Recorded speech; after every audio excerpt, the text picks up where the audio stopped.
You know, I don't think it's too much to ask for. I don't think it's too much to ask for that we just simply get a secure election. A secure election. I don't think that's too much to ask for. We have the procedures in place. We simply follow those procedures to the letter of the law. The election is secure. Everything goes off without a hitch. Then nobody gets to complain. If we just do things the right way, then nobody can say that there was an election fraud or there was an election that was stolen or whatever. If you do things the right way, you follow things to the letter of the law. Always make sure that you're going about the procedure correctly. Then nobody can say that there was election fraud or that the argument goes away whenever you do things the right way. Well, of course, we can't get that. From the Post-Millennial, Colorado's Secretary of State who tried to remove Trump from the ballot leaks passwords to voting systems online.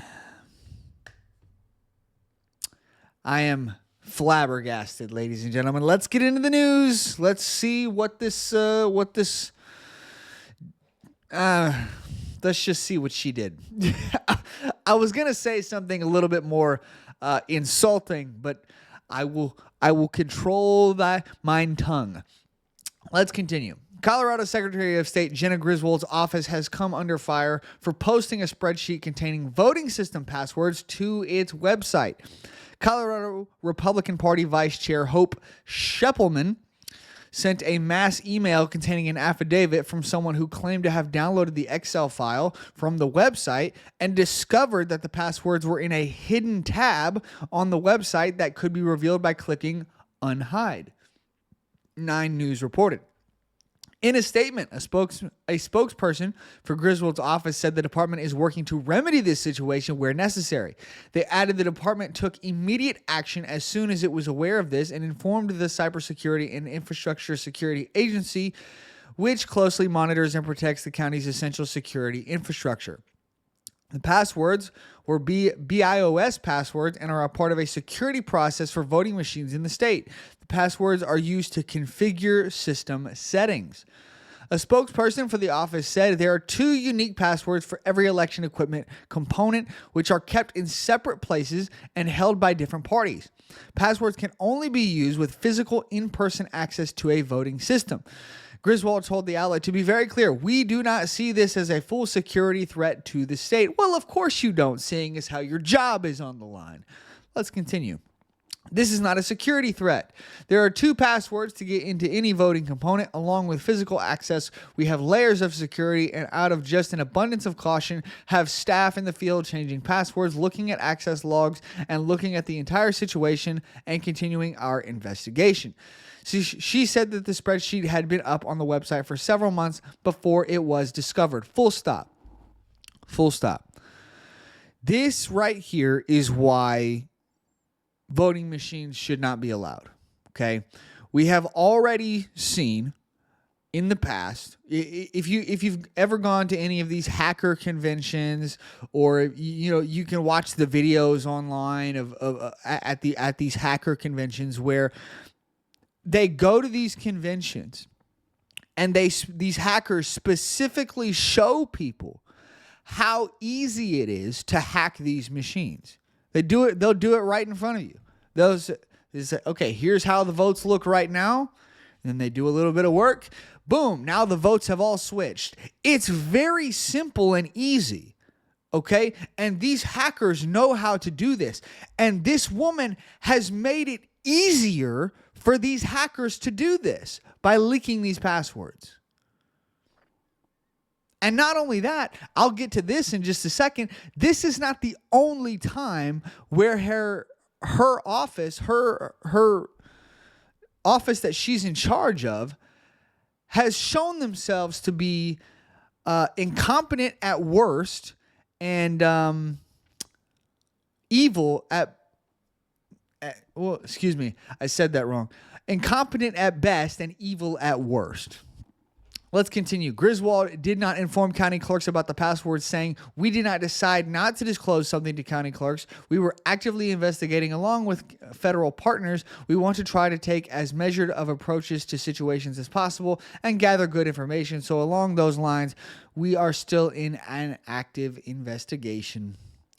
Griswold sought to remove GOP candidate Donald Trump from the 2024 presidential ballot because he was disqualified from running under Section 3 of the 14th Amendment, which relates to insurrectionists. The Supreme Court in March unanimously ruled that Trump could not be taken off the ballot. Ladies and gentlemen, all we're asking for is a secure election. That's all we're asking for. The whole reason, the whole reason why you have 50% of this country, 75 million people that voted for Donald Trump, and many more who believe that the 2020 election was stolen, or that there was fraud, or that there was any, is because the letter of the law was not adhered to. In 2020, you look at a state like Pennsylvania, where they illegally, outside of the legislature, outside of the legislature where laws are supposed to be made, they just decided that mail-in voting could be done, which went directly against their state constitution. It was illegal. They did not go against the letter of the law. And of course, Texas, the state of Texas, and many other states tried to sue the state of Pennsylvania, and the Supreme Court didn't do their job and decided not to hear the case. It's not that Texas lost. They didn't lose the case. The case was never heard. There's a difference there, Democrats. And so, since that case was never heard, we have, to this day, an entire population of people who believe the election was stolen. Which, how can you say it wasn't? They went directly against their own state constitution. It was illegal. Completely illegal.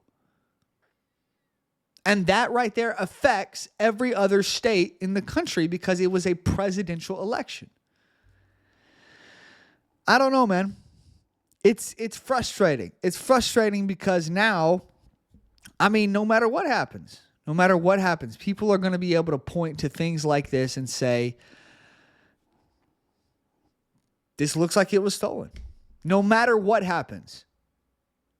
Donald Trump wins.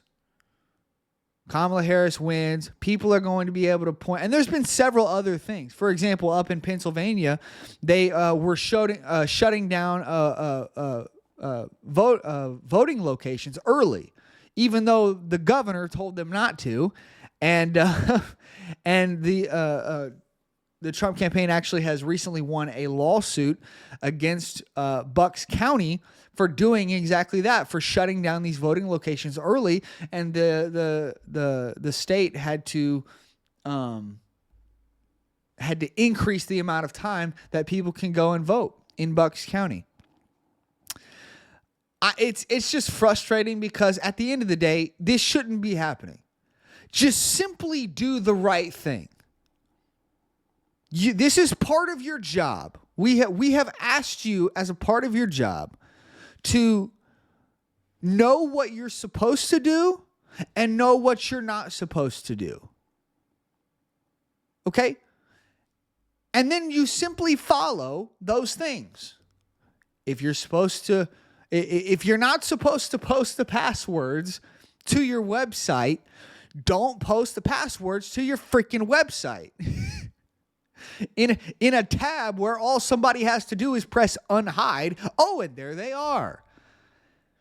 It's very, very clear and obvious that this is a security threat.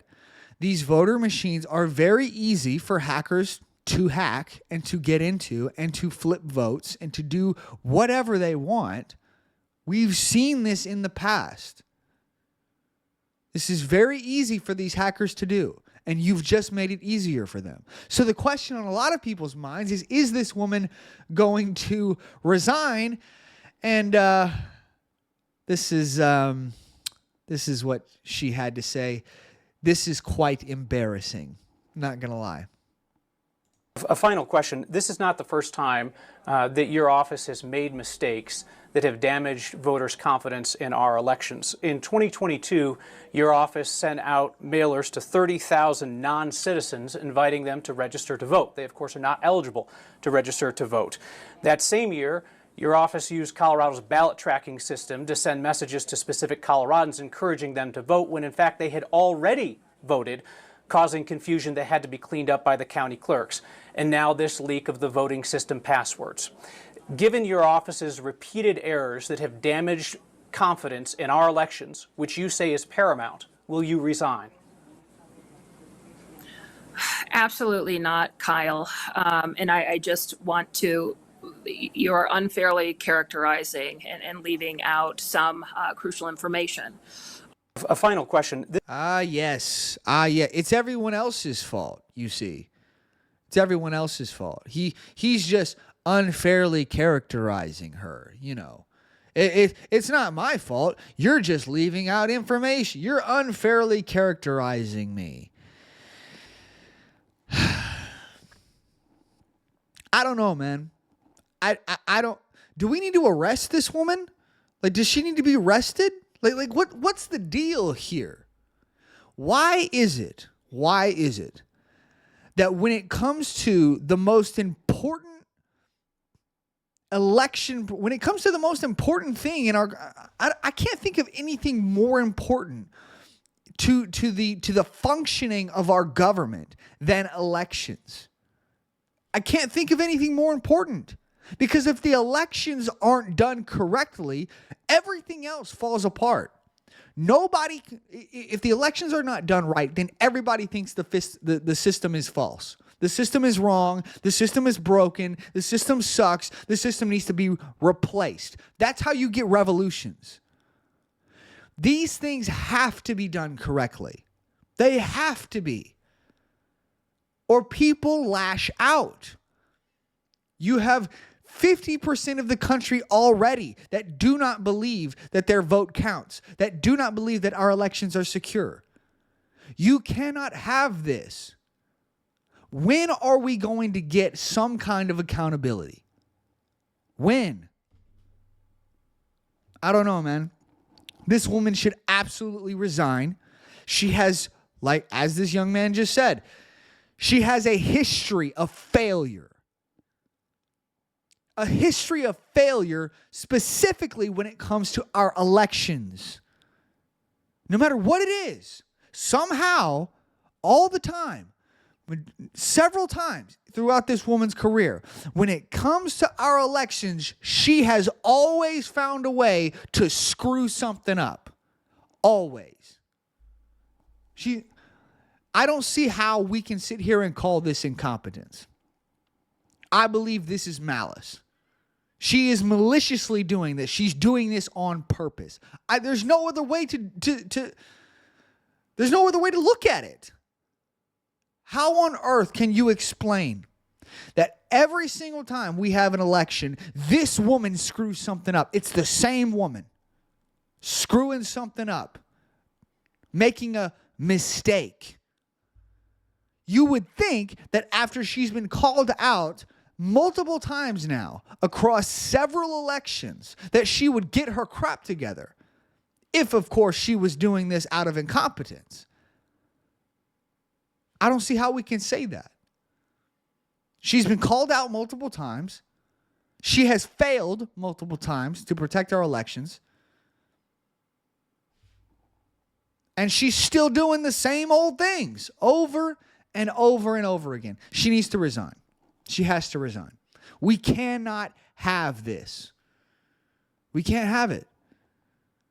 And shoot, this action on her part could very easily be a crime. I don't know. I'm not a lawyer. I haven't looked into the laws and statutes of Colorado's election laws. But I gotta imagine that leaking this kind of very important information could very easily be a crime. Maybe I'm wrong. if she doesn't resign, I'm sorry, some action needs to be taken by the local authorities. This is unacceptable. It's unacceptable. And at this point, when you look at her history and you see that this is a consistent issue with this woman, it's very plain to see that she's doing this out of malice. She's doing this on purpose. At least in my opinion. I don't know, man. I don't know where we go from here. Let's take a look at the polls here so that you guys can get all the information. In the battleground states, Trump is up by a total of 1 point. Now, Kamala Harris has made gains in Wisconsin. She is up by 0.2, and in Michigan by 0.5. Trump was leading in all of these states, and now she has taken back both Wisconsin and Michigan. But both of those margins are still within the margin of error. Or excuse me, both of those numbers are still within the margin of error. And the state of Pennsylvania that Kamala Harris desperately needs is Trump is winning it by 0.8. Now, we have seen over the last two elections, like I've said in the past, that there's been quite a bit of bias in favor of the Democrat Party. Now, you can sit there and you can say, oh, there's no bias, there's none of that. Okay, so if there's no bias, if there's zero bias in these polls, Trump wins. As of right now, looking at these numbers, Trump wins the election. Now, let's go take a look at the national vote, the national poll. Trump is leading by 0.4. At this time, this day in history, 5 days to the election, back in 2020, Biden was leading Trump by 7.4 points in the national vote. This is the national popular vote. In 2016, Clinton was leading by 1.3. We all know how that 2016 election turned out for Hillary Clinton. Is the same bias going to cross over? I don't know, man. I don't know. All I know is you got to get out and vote. Everybody's got to get out and vote. If you plan on voting for Donald Trump, you can't just vote for Donald Trump. You got to vote Republican down ballot. Because if he gets elected, but Democrats take back the House and keep control of the Senate, they'll just impeach him and remove him from office before he ever sees the Oval Office. He'll never get a chance to do anything because they'll just remove him from office. Democrats don't have shame. Okay? They don't care. All they care about is power. And they've shown that in the past. So the reality is if you're going to vote for Trump, you got to vote Republican down ballot. And for heaven's sakes, man, get out and vote. I don't care what you got to do. I don't care what you got to do. Vote early. You know, if you got to get a mail-in vote in, I don't like mail-in voting, but if you got to do it, you got to do it. That's fine. If you have to vote on election day, man, it's so difficult because we've seen in Maricopa County out in Arizona several times now. We've seen that. Just look at 2022. In 2022, in Maricopa County on election day, there were several jurisdictions where the ballots had not been printed at the right size. And so the voting machines could not read the ballots because they were not printed correctly.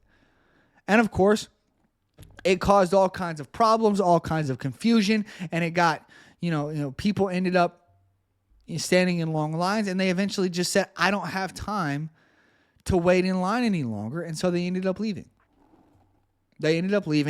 And voters were disenfranchised. Absolutely. This is why I think a lot of people are starting to embrace early voting a lot more, especially from the Republican Party. We've seen massive turnout from Republicans when it comes to early voting. I don't know, man. I don't know where we go from here. I don't know how all of this is going to turn out. But you got to go vote, man. You got to go vote. Donald Trump really needs to win the popular vote. He really does. He needs to win the Electoral College, and he needs to win the popular vote. This is the cultural victory that our nation needs. Just a rebuke of these woke, psychotic leftists. We need to come out and we need to tell them, not only do the states, the Electoral College, not want you, not only do they not want you, but the people as a whole, the majority of people in this country have spoken, and they have said, we don't want your woke, psychotic garbage, your way of life, your policies. We don't want it in this country. That is the rebuke of the woke left that we need in this country right now. It's got to be you, man. Whether you're in a deep red state or a deep blue state, it doesn't matter. Go vote. If you're in California, I don't care that you don't expect to win your state. I don't care. Go vote. Donald Trump needs to win the popular vote so that we can show these Democrats, you are not what this country wants. You are definitely not what this country needs. Be gone. That's what we need, man. We need that massive rebuke. We need that cultural victory to say, we don't want you, Democrats. We don't want you, you woke left communist weirdos. We don't want you. Goodbye. I don't know, man. I don't know. It's up to you guys. I've already voted. State of Texas. I've already voted. I voted on the first day of early voting. You got to get out and do it, man. You have to get out and do it. This election is just, it's too important. It's far too important. I don't know, man. Maybe there's going to be shenanigans to try to steal something. I have no idea. Many people believe that there will be some kind of shadow campaign. Not my words. That's the words of Time magazine. Take it up with them, leftists. But you got to make it too big to rig. That's what everybody's been saying. That's what Donald Trump has been saying. You gotta make it too big to rig. I don't know. We'll see what happens. I'm going to leave it there. I'll have another video coming for you guys likely on Tuesday of next week. Thank you guys so much for watching. If you want to support this channel, hit that like button and subscribe down below. It helps this channel to grow. It really helps us out. Follow me on all the socials down in the description. Hit that notification bell so that you can be notified whenever we put out new videos. And I will see you guys in the next one. Bye, guys.